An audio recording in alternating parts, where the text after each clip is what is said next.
আল্লাহর বান্দারা, পর্দার আড়ালের মা বোনেরা, কি আমল নিয়ে মালিকের দরবারে যাব, তুলতুলির কোনো শেষ নাই।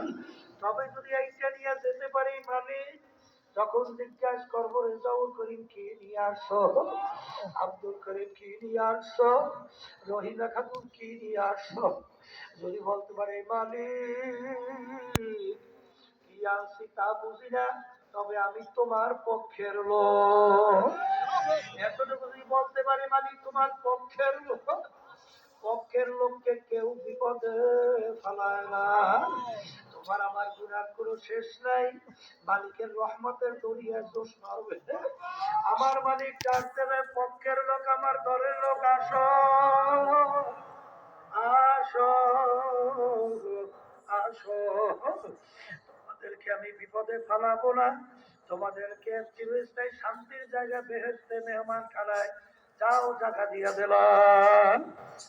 এই জন্যই তো তাদেরকে চিল্লাচিল্লি দৌড়াদৌড়ি। এই আল্লাহর বান্দারা, পর্দাদের মা বোনেরা, আল্লাহর কুতুব চিল্লাইয়া কবরে চলে গেল। আল্লাহর কুতুব কিন্তু ওই কাতার মতো সিনির বস্তা টানছে, স্বাদ পায় নাই। আমরাও কিন্তু আল্লাহর ফজল করবে ওই সিনির বস্তাটাই নিয়ে যাব, স্বাদ দরকার না। আমাদের ময়দানে যেন বলতে পারি মালিক তোমার দিনকে রাষ্ট্রীয় পর্যায়ে পৌঁছাবার জন্য, আল্লাহ জালেমদের থেকে তোমার বন্দাবান্দিদেরকে রক্ষার জন্য আমার আমরা চেষ্টা সাধ্য অনুযায়ী করছি।